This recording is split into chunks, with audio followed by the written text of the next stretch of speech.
우리가 지방자치라고 하면 민주화된다, 효율화된다 하는데 그 반대로요. 1952년에 첫 지방선거를 했습니다. 그때가 언제입니까? 한국 동란 중이었습니다. 그러니까 이 한강 이북 지역에 계엄령이 선포되어 있고 지리산 일대에 계엄령이 선포된 그런 상태에서 전쟁 중에 지방자치를 했어요. 합리적인 분권이 돼야 돼요. 중앙정부가 해야 될 일은 중앙정부가 해야 되고 지방정부가 해야 될 일은 지방정부가 해야 돼요. 지방정부가 해야 될 일을 중앙정부가 해서도 안 되고 중앙정부가 해야 될 일을 지방정부가 해서는 안 돼요. 지방정부가 경영 능력이 있어야 돼요.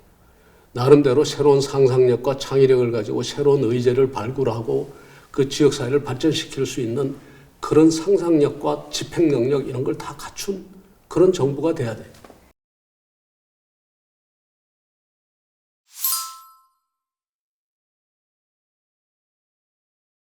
앞서 제가 규범론만 이야기를 했는데 사실은 기능론적인 입장에서도 굉장히 중요합니다. 말하자면 지금의 굉장히 변화가 극심한 사회에서는 국가주의적인 틀, 중앙집권적인 틀, 그거 가지고는 이제 더 이상 우리 미래를 보장하지 못합니다. 그리고 우리가 남을 따라가는 추격경제의 사회가 아니라 먼저 움직여야 되는 이 선도경제의 그 사회에 있을 때는 이 지방분권과 자치만큼 중요한 것이 없다.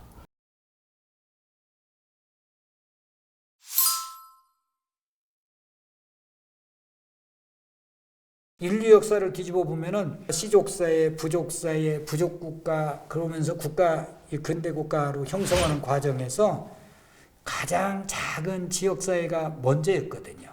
그래 합해서 국가를 이룬 거지 국가를 임의로 나눠서 이 지역사회, 이 지방, 이 지역 이걸 만든 것은 아니란 말이죠. 생활권은 결국은 주민 공동체의 범위와 규모와 관계되어 있습니다. 제가 충남 부여 사람이다. 그러면 부여에서 일상적인 생활을 합니다만은 내가 충남 사람이다. 그러면은 충남이라는 더 부여군의 범위를 넘어서 충남이라는 거대한 그런 큰 지역에서 부여에서 구독할 수 없는 서비스라든가 공공재를 충당할 수 있는, 보충받을 수 있는 그런 것과 관련이 돼 있죠. 그래서 이 생활권은 공동체의 정체성과 밀접한 관계가 있다. 서울도 지방이고 그 다음에 경기도도 지방이고 경남도 지방이고 제주도도 지방이죠.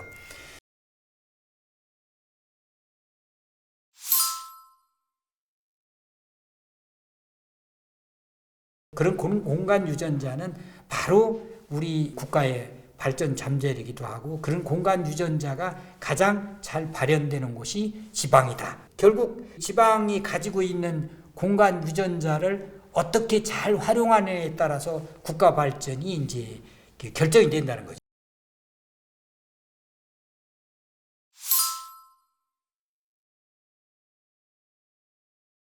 나라에서는 매번 실질적인 인구를 조사하려고 했는데 그러다 보니까 그거는 바로 뭐와 직결되냐면 바로 백성들의 조세와 부역에 관련되기 때문에 그걸 아주 매몰차게 인구 조사를 하다 보면은 그 수령들이 인심을 잃게 됩니다. 그래서 바로 정확하게 할 수가 없었던 것입니다.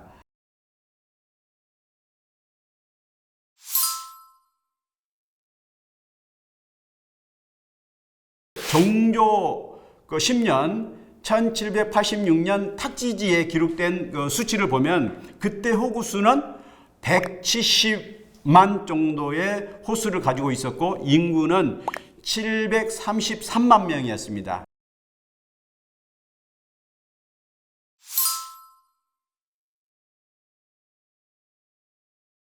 이 중에서 가장 인구가 많은 도는 경상도로서 158만 정도 됐습니다. 약 22%죠.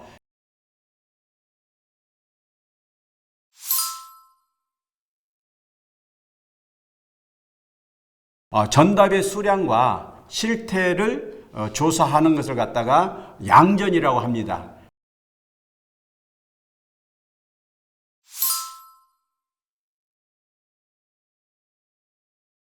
이 대동법에 의해서 지방 재정의 거의 전부를 차지하는 유치민은 주로 지방의 경비와 상납 물건의 수송부위를 위해서 사용한다 이렇게 말씀드렸지 않습니까?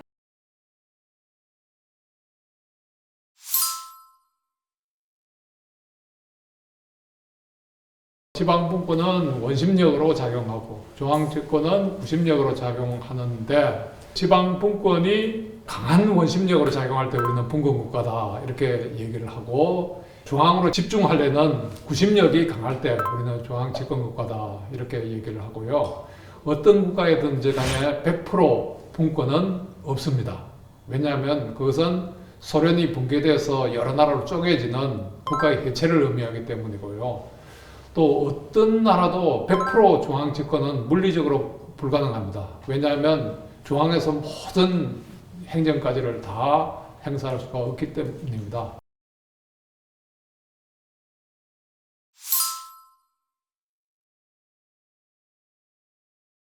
독일 통합을 주도해온 프로이센을 보면 8만의 상비군을 가지고 있고 고도의 조직화된 관료 체제를 가지고 있었기 때문에 그 안에 지방분권은 전혀 존재하지 않았습니다.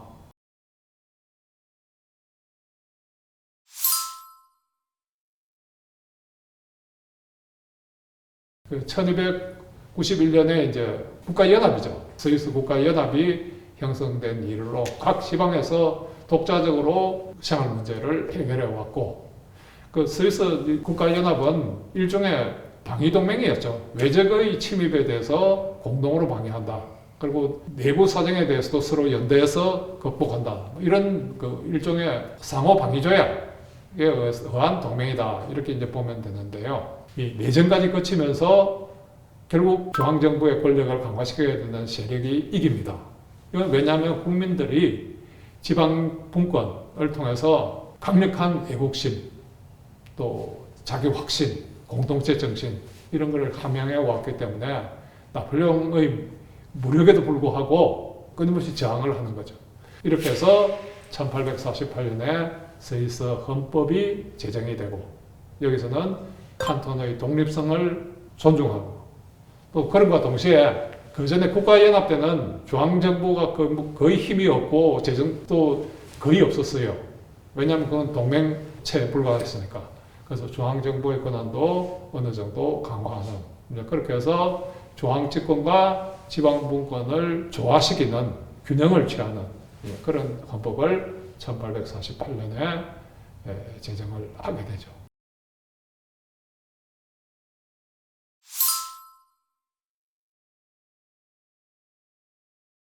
영국과 프랑스의 100년 전쟁, 1337년부터 1453년까지 이어진 전쟁입니다.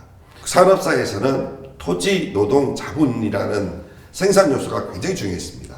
그러나 신산업사회, 정보화사에서는 지식과 전문가, 정보가 훨씬 중요한 자원이 되는 시기란 뜻입니다.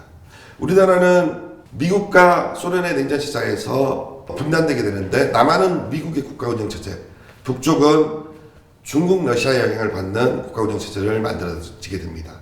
이때 우리나라에서는 현대적 의미의 중앙 집권 국가가 형성됩니다.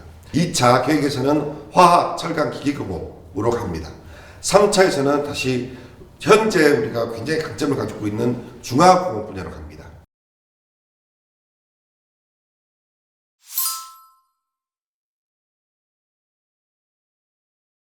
영국과 프랑스가 15세기경 중앙 집권 국가를 형성할 수 있었는데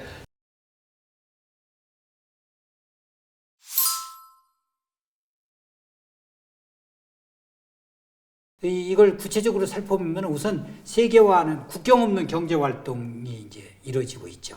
다시 말하면 영어로는 이제 바운더리 프리 이카노미라고 그러는데 국경을 초월해서 자본이 이동한다라든가 무슨 기업이 이동한다라든가 노동이 이동한다라든가 이런 현상들이 나타나죠. 다국적 기업, 국제노동분업 등이 그겁니다. 그러다 보니까 지방이 왜소해지고 몰락하는 그런 느낌으로 와닿았던 거고, 그 다음에 세계무역기구가 출범하다 보니까 세계무역기구의 그 원단위는 뭐겠습니까? 국가죠. 그러다 보니까 국가의 교섭력이 증대하는 그런 현상을 우리가 맛보았죠. 또 이제 세 번째는 주민들의 사회적 이동이 증대됐습니다. 국경 안에서는 어디를 이사를 가든 거주 이전의 자유가 있기 때문에 어떤 제재를 받지 않습니다.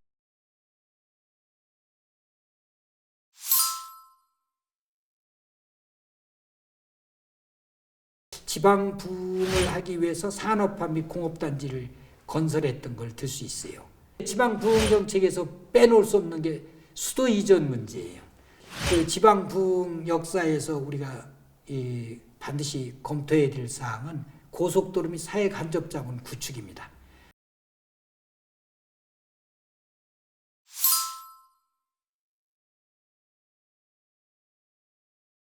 다분히 문제를 어떤 식에서 찾았는가 하니 수도권 일극 집중과 지역 간 불균형이 심화되고 있다라는 데서 찾았던 것 같습니다. 그 다음에 이제 이명박 정부 때에는 아마 이 지역의 글로벌 경쟁력 쥐약 이런 의미로 봤던 것 같아요. 박근혜 정부는 이 실질적으로 지역 발전이라든가 이런 것들은 그 안에 사는 지역 주민들이 체감하는 삶의 질과 관련돼 있다. 행복 수준과 관련돼 있다. 하는 데서 이제 지역 문제를 인식을 하고 지방 부흥 정책을 실시했던 것 같습니다. 그다음에 이제 문재인 정부 때는 문제 인식이 수도권 지방 간 격차 확대로 지속 가능한 국가 발전이 이제 저해되고 있다는 데에서 지방 부흥을 꾀하려고 했던 것 같습니다.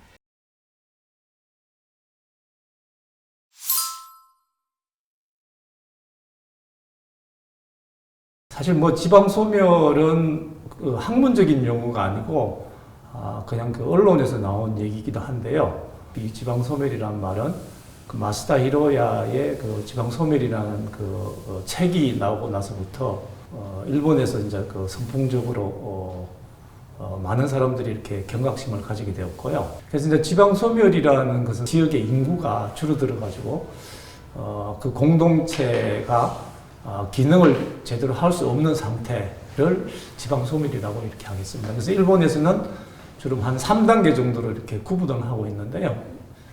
처음에는 이렇게 청년이 줄어들고, 두 번째는 이제 노인분들까지 줄어들어서, 마지막에는 그 지역사회가 이렇게 공공 서비스라든지 또 주민을 위한 재반 이런 활동 같은 걸 할 수도 없고, 또 그 공동체가 유지도 되지도 못하는 그런 사회가 되겠습니다.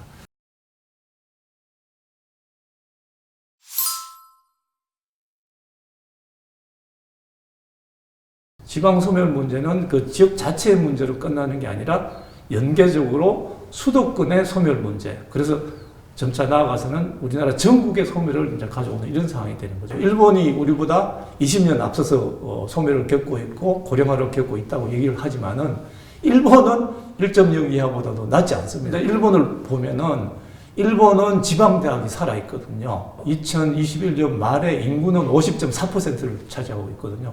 다시 말하면은 우리나라 17개 광역자치단체 중에 서울, 인천, 경기를 포함한 3개 지역이 나머지 14개 지역보다도 무게를 재면은 훨씬 더 이게 3개 지역이 이제 더 많아지는 아주 희한한 현상이 벌어지고 있는데 일본은 그렇지 않습니다.